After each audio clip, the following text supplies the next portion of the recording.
नमस्कार। आज का हमारा टॉपिक है भारतीय संस्कृति। इसमें हम पढ़ेंगे संस्कृति का अर्थ, प्रधान तत्व और विशेषताएं। संस्कृति का अर्थ क्या है? संस्कृति शब्द जो है वो सम उपसर्ग पूर्वक क्रय धातु से निष्पन्न होता है। यह परिष्कृत या परिमार्जित करने का सूचक है। संस्कृति का जो शाब्दिक अर्थ है वो है उत्तम या सुधरी हुई स्थिति। संस्कृति शब्द मनुष्य की सहज प्रवृत्तियों, नैसर्गिक शक्तियों तथा उनके परिष्कार का द्योतक है। संस्कृति मनुष्य के भूत, वर्तमान तथा भावी जीवन का अपने में पूर्ण विकसित रूप है। पाश्चात्य विद्वानों ने संस्कृति की अलग अलग परिभाषाएं दी हैं जो उसके स्वरूप को अभिव्यक्त करती है। अमेरिका के दार्शनिक और शिक्षा विशेषज्ञ हैं डॉक्टर व्हाइटहेड। उनके अनुसार संस्कृति मानसिक प्रयास, सौंदर्य और मानवता की अनुभूति है। पाश्चात्य विद्वान टायलर कहते हैं, संस्कृति वह जटिल पूर्णता है जिसमें ज्ञान, विश्वास, कलाएं, नैतिक आचरण, कानून, प्रथा तथा कोई भी अन्य क्षमताएं व आदतें आती हैं जिन्हें मनुष्य समाज का एक सदस्य होने के नाते अर्जित करता है। बील्स तथा हॉइजर के अनुसार मानव समाज के सदस्य व्यवहार करने के जो निश्चित ढंग व तरीकों को अपनाते हैं वे संपूर्ण रूप से संस्कृति का निर्माण करते हैं। प्रसिद्ध समाजशास्त्री गिलिन के अनुसार प्रत्येक समूह तथा समाज में ये जो आंतरिक और बाह्य व्यवहार के ऐसे प्रतिमान होते हैं जो एक पीढ़ी से दूसरी पीढ़ी को हस्तांतरित होते हैं और जिनमें निरंतर परिवर्तन की संभावना रहती है। ये कहते हैं गिलिन। और ग्रीन के अनुसार संस्कृति ज्ञान, व्यवहार, विश्वास की उन आदर्श पद्धतियों को तथा ज्ञान व व्यवहार से उत्पन्न हुए साधन की व्यवस्था को जो कि समय के साथ परिवर्तित होती है उसे कहते हैं, जो सामाजिक रूप से एक पीढ़ी से दूसरी पीढ़ी को दी जाती है। ये परिभाषा ग्रीन के अनुसार है। मैथ्यू अर्नोल्ड कहते हैं कि किसी समाज व राष्ट्र की श्रेष्ठतम उपलब्धियां ही संस्कृति है। तो ये थी पाश्चात्य विद्वानों के अनुसार संस्कृति की परिभाषाएं। भारतीय विद्वानों ने भी संस्कृति की अलग अलग परिभाषाएं दी हैं। वासुदेव शरण अग्रवाल के अनुसार वास्तव में संस्कृति वह है जो सूक्ष्म और स्थूल मन एवं कर्म और आध्यात्म जीवन एवं प्रत्यक्ष जीवन में कल्याण करती है। डॉक्टर रामधारी सिंह दिनकर कहते हैं कि संस्कृति वह चीज़ है जो सारे जीवन में व्याप्त हुए है तथा जिसकी रचना और विकास में अनेक सदियों के अनुभवों का साथ है। सत्यकेतु विद्यालंकार कहते हैं, मनुष्य अपनी बुद्धि का प्रयोग कर विचार और कर्म के क्षेत्र में जो सृजन करता है उसे संस्कृति कहते हैं। एक और भारतीय इतिहासकार शिवदत्त ज्ञानी के अनुसार किसी समाज, जाति अथवा राष्ट्र के समस्त व्यक्तियों के उदात्त संस्कारों के पुंज का नाम उस समाज, जाति और राष्ट्र की संस्कृति है। किसी भी राष्ट्र के शारीरिक, मानसिक और आत्मिक शक्तियों का विकास संस्कृति का मुख्य उद्देश्य है, ऐसा शिवदत्त ज्ञानी कहते हैं। यानी अलग अलग विद्वानों ने अपने अपने दृष्टिकोण से संस्कृति की अलग अलग परिभाषाएं दी हैं। राजनीतिज्ञ, कलाकार, साहित्यकार, इतिहासकार और समाजशास्त्री संस्कृति को अलग अलग दृष्टि से देखते हैं। इतिहासकार संस्कृति को किसी समूह या देश के विशेष कलात्मक या बौद्धिक विकास के रूप में देखता है, जबकि साहित्यकार संस्कृति में जीवन की सरसता और कोमलता को देखता है। पाश्चात्य विद्वानों के मत विकासवाद व पाश्चात्य वातावरण से अधिक प्रभावित हैं, जिनकी दृष्टि में संस्कृति व सभ्यता विशेष भिन्नता नहीं रखती है। ये पाश्चात्य विद्वानों के अनुसार है। वे सभ्यता को संस्कृति से अधिक महत्व देते हैं और उनकी दृष्टि में संस्कृति विकसित सभ्यता का ही प्रतिफल है। प्रत्येक सभ्यता के क्रमिक विकास में एक स्तर आता है जब वह विशेष मानसिक, नैतिक और आध्यात्मिक आदर्शों का निर्माण कर लेता है। ये उसके सामाजिक जीवन में इस तरीके से घुल मिल जाते हैं कि समस्त समाज इन उदात्त और सूक्ष्म विशेषताओं में रंग जाता है और यही उस समाज की संस्कृति है। यानी दूसरे शब्दों में सभ्यता के सूक्ष्म, शुद्ध और उदात्त तत्वों के रचनात्मक विकास और पल्लवन का नाम ही संस्कृति है। व्यापक अर्थ में देखें संस्कृति की परिभाषा, तो संस्कृति वह जीवन पद्धति है जिसकी स्थापना मानव व्यक्ति तथा समूह के रूप में करता है। वह उन आविष्कारों का संग्रह है जिनकी खोज मानव ने अपने जीवन को सफल बनाने के लिए की है। यानी मनुष्य ने धर्म का जो विकास किया, दर्शन शास्त्र के रूप में जो चिंतन किया, साहित्य, संगीत और कला का जो सृजन किया और सामूहिक जीवन को हितकर और सुखी बनाने के लिए जिन प्रथाओं और संस्थाओं को विकसित किया, उन सभी का समावेश हम संस्कृति में कर सकते हैं। यानी संस्कृति जो है वो मानव जीवन की एक अमूल्य निधि होती है। किसी भी राष्ट्र का अस्तित्व उसकी संस्कृति के आधार पर ही अवलंबित रहता है। संस्कृति किसी देश या जाति की आत्मा होती है और वो उन सभी संस्कारों का उसमें बोध होता है जिनके सहारे मानव अपने सामाजिक जीवन के आदर्शों का निर्माण करता है। चूँकि मानव एक सामाजिक प्राणी है, इसलिए उसकी संस्कृति का विकास भी सामाजिक व सामूहिक रूप में ही होता है। समाज से अलग रहकर उसका सांस्कृतिक विकास संभव नहीं है। अतः संस्कृति जो है वो किसी एक व्यक्ति के प्रयत्नों का परिणाम नहीं होती, बल्कि संपूर्ण समाज के प्रयत्नों का परिणाम होती है। और ये प्रयत्न ऐसे होते हैं जिन्हें आने वाली पीढ़ियां भी सतत रूप से करती रहती है। इसीलिए संस्कृति किसी एक युग की कृति नहीं होकर विभिन्न युगों के मानव समूहों तथा समाज के सामूहिक प्रयत्नों का परिणाम होती है। संस्कृति का उद्भव कैसे हुआ, ये अलग अलग इसमें भी मतभेद हैं। भारतीय संस्कृति के उद्भव को लेकर काफ़ी अलग अलग विचार हैं। जैसे व्हीलर कहते हैं कि इसका उद्भव और विकास जो है वो पश्चिमी एशिया की सुमेरियन संस्कृति के प्रभाव से हुआ है। हैरास और चटर्जी के अनुसार इसके निर्माण का जो श्रेय है वो द्रविड़ों को है। और फेयर सर्विस का मानना है कि ये हिंद ईरानी क्षेत्र की अपनी उपज है। लेकिन इन विद्वानों की मान्यताओं को पूरी तरीके से हम स्वीकार नहीं कर सकते, क्योंकि भारतीय संस्कृति के कुछ ऐसे तत्व हैं जो विश्व में और कहीं नहीं मिलते हैं। जैसे पीपल के वृक्ष की पूजा, बैल का महत्व, स्नान और ध्यान और विशेष तरह की लिपि और कला शैली, इन सब के साथ विशेष धार्मिक आचार विचार अब तक और कहीं किसी संस्कृति में दिखाई नहीं देते। सिंधु संस्कृति में जो समान मिला है वो एक खास किस्म के रहन सहन को प्रकट करता है, जिसकी मिसाल और कहीं नहीं है। तो इससे स्पष्ट होता है कि सिंधु संस्कृति भारत की अपनी स्वयं की संस्कृति है और हजारों साल पहले से चले आ रहे रहन सहन के विकास का परिणाम है। और ऐतिहासिक दृष्टि से देखा जाए तो भारतीय संस्कृति को किसी और संस्कृति से जोड़ने का ठोस प्रमाण उपलब्ध नहीं है। समय के साथ साथ यहाँ का ग्रामीण जीवन शहरी रहन सहन में बदल गया, सामाजिक व्यवस्था का विकास हुआ, लोगों के विचारों में गहराई आई तथा जीवन के प्रत्येक क्षेत्र में उन्नति और संपन्नता दिखाई देने लगी। संस्कृति का स्वरूप कैसा है? संस्कृति के स्वरूप दो है, भौतिक स्वरूप है और आध्यात्मिक स्वरूप है।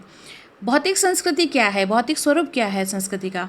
मनुष्य के जिन क्रियाकलापों में बाह्य विश्व के संस्कार और परिवर्तन की प्रधानता होती है उसे भौतिक संस्कृति कहा जा सकता है। जैसे कृषि, पशुपालन, भवन निर्माण, यंत्रों का निर्माण, अलग अलग वस्तुओं का उत्पादन, ये सब जो है वो भौतिक संस्कृति के अंतर्गत आता है। आध्यात्मिक संस्कृति, इसमें मानव की प्रकृति और आत्मा का संस्कार एवं सुधार की प्रधानता होती है। संस्कृति के इस आध्यात्मिक अंश में धर्म, नीति, विधि विधान, विद्याएं, कला कौशल, साहित्य, मानव के समस्त सद्गुण और शिष्टाचार निहित होते हैं। तो संस्कृति के दो स्वरूप हैं, भौतिक और आध्यात्मिक। तो इस प्रकार संस्कृति के भौतिक और आध्यात्मिक अंग जो हैं वो एक ही अखंड वस्तु के स्वरूप हैं तथा एक दूसरे पर निर्भर होते हैं। सभ्यता और संस्कृति में अंतर क्या है? सभ्यता जो है वो प्रकृति द्वारा प्रदत्त पदार्थों और जो प्रकृति ने हमें जो पदार्थ दिए हैं, तत्व और शक्तियों का उपयोग कर मनुष्य ने भौतिक क्षेत्र में जो उन्नति की है उससे हम सभ्यता कहते हैं। संस्कृति क्या है? सभ्यता के सूक्ष्म, शुद्ध और उदात्त तत्वों के रचनात्मक विकास और पल्लवन का नाम ही संस्कृति है। सभ्यता से मनुष्य के भौतिक क्षेत्र की प्रगति सूचित होती है, जबकि संस्कृति आध्यात्मिक एवं मानसिक क्षेत्र के विकास को सूचित करती है। डॉक्टर वैजनाथ पुरी ने सभ्यता और संस्कृति के अंतर को इस प्रकार से व्यक्त किया है। सभ्यता केवल बाह्य है और संस्कृति अभ्यंतर है, यानी आंतरिक है। सभ्यता का अनुकरण सरलता से किया जा सकता है, लेकिन संस्कृति को अपनाने में देर लगती है। सभ्यता सामाजिक तथा आर्थिक परिस्थितियों से बंधी हुई है, जबकि संस्कृति का संबंध धार्मिक विश्वास से भी है। सभ्यता मनुष्य को प्रगतिवाद की ओर ले जाने का संकेत करती है, लेकिन संस्कृति जब मनुष्य अपनी बुद्धि का प्रयोग कर विचार और कर्म के क्षेत्र में जो सृजन करता है उसे संस्कृति कहते हैं। ये डॉक्टर वैजनाथ पुरी के अनुसार सभ्यता और संस्कृति में अंतर को व्यक्त किया गया है। मनुष्य ने धर्म का जो विकास किया, दर्शन शास्त्र के रूप में जो चिंतन किया, साहित्य, संगीत तथा कला की जो सृष्टि की और सामूहिक जीवन को हितकर तथा सुखी बनाने के लिए जिन पदार्थों एवं संस्थाओं का विकास किया, इन सभी का समावेश जो है वो संस्कृति में होता है। अब हम पढ़ेंगे भारतीय संस्कृति की विशेषताएं। पहली विशेषता है प्राचीनता। भारतीय संस्कृति जो है वो विश्व की प्राचीन संस्कृति में से एक है। हम सभी जानते हैं प्राचीन जो विश्व की जितनी भी सभ्यताएं हैं वो अभी इस समय तक नष्ट हो चुकी है। मिस्र, असीरिया, बेबीलोनिया, क्रेट, यूनानी, ये सब जो संस्कृतियां हैं वो अपने उच्च स्तरों को प्राप्त करके कालांतर में लगभग समाप्त हो गई है। केवल चीनी और भारतीय संस्कृति को छोड़कर अन्य किसी भी प्राचीन संस्कृति का अवशेष नहीं बचा है। अभी हम देखते हैं कि भारत का जो धर्म है वो अब भी वैदिक है और इस देश के जो पुरोहित और ब्राह्मण हैं आज भी वेद मंत्रों का द्वारा यज्ञ कुंड में आहुति देकर देवताओं को तृप्त करते हैं। उपनिषद और गीता ने ज्ञान की जो धारा प्रवाहित की थी वो आज भी निर्बाध रूप से देश में बह रही है। महात्मा बुद्ध और महावीर स्वामी ने जो अहिंसा और शांति का उपदेश दिया था वो आज भी देश में जीवित और जागृत है।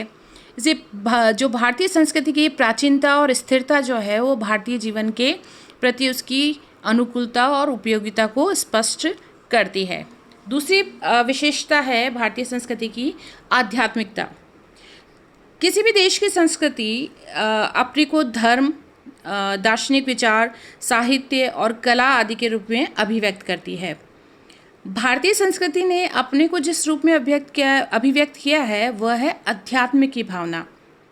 भारत में ये विचार हमेशा से चला आ रहा है कि आँखों से दिखाई देने वाले इस स्थूल संसार से परे भी कोई सत्ता है जिससे जीवन व शक्ति प्राप्त करके प्रकृति जो है वो फल फूल रही है, यानी कोई परम सत्ता है, ऐसा भारतीय मानते हैं।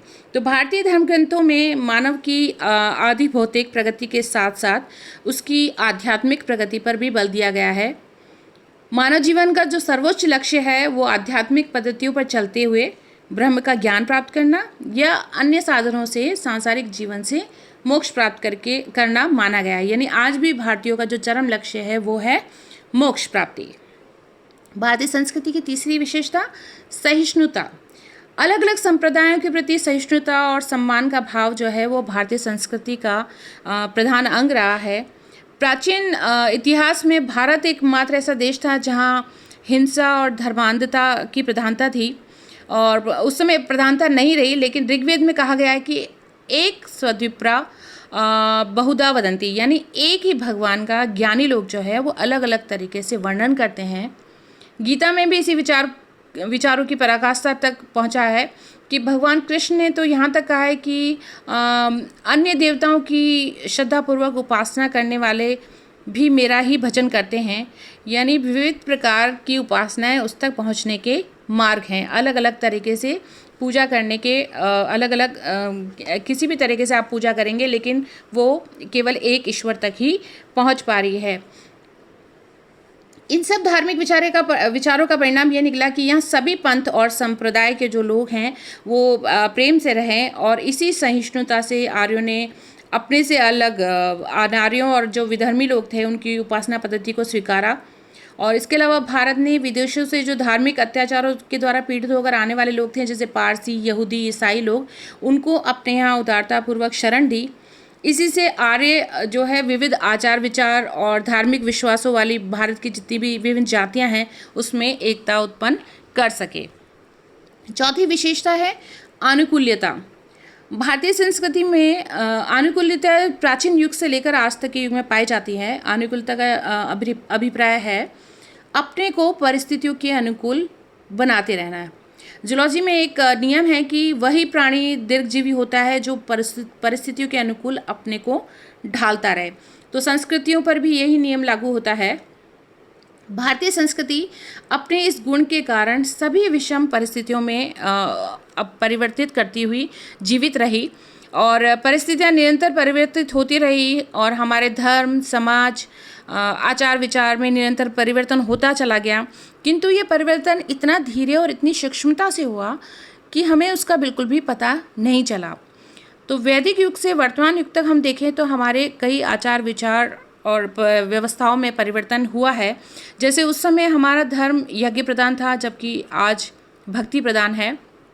अलग अलग आक्रमणकारी भारत में आए और नवीन चुनौतियां आई, परिस्थितियां उत्पन्न हुई, उसमें भी इसी अनुकूलता की प्रवृत्ति ने भारतीय संस्कृति को बचाए रखा। पांचवी विशेषता सर्वांगीणता।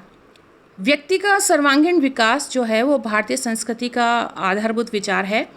सर्वांगीण जो विकास है उसका चरम लक्ष्य ऐहिक और पारलौकिक दोनों प्रकार की उन्नति करना है। भारतीय संस्कृति में शारीरिक, मानसिक और आध्यात्मिक इन तीनों प्रकार की शक्तियों के विकास पर समान रूप से जोर दिया गया है। शास्त्रकारों ने भी कहा है कि मनुष्य को 4 पुरुषार्थों धर्म, अर्थ, काम और मोक्ष प्राप्त करने के लिए लगातार प्रयास करते रहना चाहिए। इनमें जो धर्म और मोक्ष जो है वो आत्मिक विकास के लिए था, और अर्थ और काम जो है वो शरीर और मन की उन्नति के लिए था।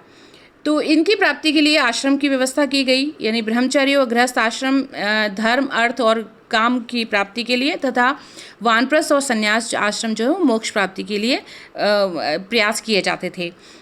इस प्रकार भारतीय संस्कृति में आध्यात्मिक और भौतिक दोनों तत्वों पर समान रूप से बल दिया गया। चारों पुरुषार्थों का प्रयत्न समान रूप से करना चाहिए ताकि व्यक्ति का सर्वांगीण विकास हो सके। ऐसा भारतीय संस्कृति में कहा है कि व्यक्ति को न तो धर्म की उपेक्षा करनी चाहिए और न अर्थ और काम की ओर अधिक ध्यान देना चाहिए। यानी धर्म का अनुसरण करके अर्थ की उपलब्धि करने और धर्मानुसार काम का सेवन करने और मोक्ष को अंतिम लक्ष्य बनाकर ही मनुष्य अपना सर्वांगीण विकास कर सकता है। छठी विशेषता भारतीय संस्कृति की ग्रहणशीलता। सहिष्णुता से ही भारतीय संस्कृति में ग्रहणशीलता की प्रवृत्ति उत्पन्न हुई। ग्रहणशीलता से अभिप्राय यह है कि भारत में जो भी नए तत्व आते गए, भारतीयों ने उसे अपना अंग बनाया। यानी ऊपरी दृष्टि से देखा जाए तो भारतीय संस्कृति सबसे अधिक निषेधात्मक और पृथक संस्कृति दिखाई देती है। अलग अलग आक्रमणकारी अलग अलग समय में आए, लेकिन उनकी जो संस्कृति है उनको भारतीयों ने अपनाया, और उनके आने के बाद भी हमारी संस्कृति कहीं भी विलुप्त नहीं हुई। इस प्रकार भारतीय संस्कृति ने विदेशी तत्वों को पूरी तरह से तो आत्मसात कर लिया था, लेकिन दूसरी संस्कृति को अपनाने के बाद भी अपनी संस्कृति को बचाए रखा। यानी इसी ग्रहणशीलता के कारण यहाँ जो कुछ भी आया हमने उसे स्वीकारा, लेकिन सहिष्णुता के कारण उसे नष्ट नहीं किया। और यही कारण है कि हमारे यहाँ सभी प्रकार के धार्मिक विश्वास और रहन सहन के ढंग मिलते हैं, और मानव जाति को विभिन्न हिस्सों में बांटने वाले जितने भी सभी पंथ हैं यहाँ पाए जाते हैं। सभी प्रकार की पूजा पद्धतियाँ यहाँ पे प्रचलित है। सातवीं विशेषता भारत की आधारभूत एकता, जिसमें भौगोलिक एकता, राजनीतिक एकता और सांस्कृतिक एकता। भौगोलिक एकता के बारे में पढ़ेंगे कि भारत एक विशाल देश है और यहाँ पर ये पूरी तरीके से अलग अलग जगह से, जैसे हिमालय एक और देश के हिमालय पर्वत है जहाँ पर बहुत ठंड पड़ती है, तो दूसरी तरफ जो है वो कोंकण और कोरोमंडल क्षेत्र है जहाँ पे बहुत गर्मी पड़ती है। तो एक तरफ चेरापूंजी है असम जहाँ पे बहुत अधिक बारिश होती है, तो एक तरफ उसके रेगिस्तान है। तो इतनी विविधता हमारे यहाँ पाई जाती है। जलवायु की विभिन्नता के कारण वनस्पति और पशु पक्षियों में भी असीमित विभिन्नता देखी जा सकती है और अलग अलग जातियाँ यहाँ पे निवास करती हैं, जैसे ब्राह्मण, राजपूत, महाजन, मुस्लिम, मंगोल, बहुत सारी जातियाँ यहाँ निवास करती हैं। अलग अलग धर्मों के लोग जैसे हिंदू, बौद्ध, जैन, सिख, इस्लाम, ईसाई, ये सारे धर्म के लोग यहाँ पर रहते हैं। अलग अलग तरीके की भाषा बोली जाती हैं। सामाजिक रूढ़ियाँ, रीति रिवाज और अलग अलग विधि विधानों में भी यहाँ पर अंतर पाया जाता है। तो इस प्रकार की यहाँ पे एक सांस्कृतिक विभिन्नता है। इसलिए विदेशियों ने भारत को जातियों, भाषाओं और संस्कृतियों और रीति रिवाजों का अजायब घर और संग्रहालय कहकर पुकारा है। लेकिन इन विभिन्नताओं के पीछे जो आधारभूत एकता है उसमें है भौगोलिक एकता, कि भारत में अनेक प्रकार के भूखंड हैं, जलवायु है, अलग अलग जंतु हैं, वनस्पतियां हैं। इसमें एक तरफ उत्तर में दुर्गम हिमालय है तो दक्षिण में समुद्र की जल सीमा है। और जो भौगोलिक अनेक रूपता हमें दिखाई देती है उसमें एक ऐसी मौलिक एकता है जिसने हिमालय से लेकर कन्याकुमारी तक भारतीय जीवन को एक सूत्र में बांधे रखा है। यानी भारतीयों को प्राचीन काल से ही इस भौगोलिक एकता का ज्ञान है। जिस समय से आर्य सभ्यता हमारे देश में फैली तब से भौगोलिक एकता के ज्ञान के चिन्ह हमारे धार्मिक और लौकिक साहित्यों में मिलते हैं। और जैसे कात्यायन से शुरू होकर कोई ऐसा प्रसिद्ध कवि, आचार्य या नीतिकार या राजनीतिक नहीं हुआ जो भारत के किसी भी भाग को विदेशी समझता हो या उसे भारत के राजनीतिक क्षेत्र का भाग नहीं समझता हो। हमारे प्राचीन महाकाव्यों में भी संपूर्ण देश का नामकरण जो मिलता है वो भारतवर्ष ही किया गया है। विष्णु पुराण में तो स्पष्ट रूप से बताया गया है कि समुद्र के उत्तर और हिमालय के दक्षिण का सारा प्रदेश जो है वो भारत है। तो ये भारत की भौगोलिक एकता को दर्शाता है। राजनीतिक एकता, कुछ विद्वानों का मानना है कि ये देश केवल अंग्रेजी शासन के अंतर्गत ही एक सूत्र में बन सका, इससे पहले नहीं था। लेकिन ऐतिहासिक दृष्टि से ये कथन सही नहीं है। प्राचीन काल में देश की विशालता और यातायात के सुगम साधनों के अभाव में पूर्ण राजनीतिक एकता तो स्थापित नहीं हो सकी, परंतु प्राचीन जो भारतवासी देश में राजनीतिक एकता और केंद्रीकरण के जो आदर्श हैं वो राजा उस चीज़ से काफ़ी भलीभांति परिचित थे। राजा खुद चक्रवर्ती सम्राट बनने की कोशिश करते थे, इसलिए उनकी यही महत्वाकांक्षा जो है उनका साम्राज्य का विस्तार करके अपने सार्वभौमिक प्रतिष्ठा के लिए वो राष्ट्र यज्ञ करते थे, अश्वमेध वाजपेयी यज्ञ करते थे। जैसे मगध के अजातशत्रु, मौर्य और आंध्र जो सातवाहन गुप्त सम्राटों ने भी राजनीतिक एकता की परंपराएं बनाए रखी थी। मध्ययुग में अलाउद्दीन खिलजी, अकबर और औरंगजेब तथा ये मराठा के पेशवाओं ने भी भारत को राजनीतिक दृष्टि से एक किया था। उन्होंने सारे साम्राज्य का जो संचालन किया था, शासन चलाया था, वो केंद्र से ही किया था। मुगलों के समय में भी एक सी शासन व्यवस्था थी, एक से कानून थे, एक सी भाषा थी। आधुनिक युग में ब्रिटिश शासन के अंतर्गत भी राजनीतिक एकता बहुत अधिक दृढ़ हो गई थी। इसी एकता और राष्ट्रीय भावना के आधार पर विभिन्न प्रांतों के निवासियों ने संगठित होकर देश के राष्ट्रीय आंदोलन में सक्रिय रूप से भाग लिया। सांस्कृतिक एकता, अलग अलग धर्म के लोग, अलग अलग जाति होने पर भी भारत में सांस्कृतिक एकता जो है वो प्राचीन काल से ही रही है। भारतीय संस्कृति जो है विविध संप्रदायों और जातियों के आचार विचार, विश्वास और आध्यात्मिक साधना का समन्वय है। यह संस्कृति जो है वो वैदिक, बौद्ध, जैन, हिंदू, मुस्लिम और आधुनिक संस्कृतियों के सम्मिश्रण से बनी है। भारत के अनेक धार्मिक संप्रदायों के जो दार्शनिक और नैतिक सिद्धांतों में मूलभूत एकता है। एकेश्वरवाद, आत्मा का अमरत्व, कर्म, पुनर्जन्म, मोक्ष, निर्वाण, भक्ति, योग, बोधिसत्व, तीर्थंकर, ये सभी धर्मों की निधि है। धार्मिक कर्मकांड और संस्कारों में भी बहुत कुछ समानता है। यम, नियम, शील, तप और सदाचार, ये सभी इस पर सभी संप्रदाय जोड़ देते हैं। ऋषि मुनियों, संत, महात्माओं और महापुरुषों का सम्मान बिना किसी क्षेत्रीय भेदभाव के सभी जगह होता है। सभी संप्रदायों के तीर्थ स्थान, पवित्र नदियाँ और पर्वत संपूर्ण भारत में फैले हुए हैं और यही जो है उसकी सांस्कृतिक एकता और अखंडता का प्रमाण है। तो ये थी भारतीय संस्कृति की विशेषताएं। आज के लिए इतना ही। Thank you.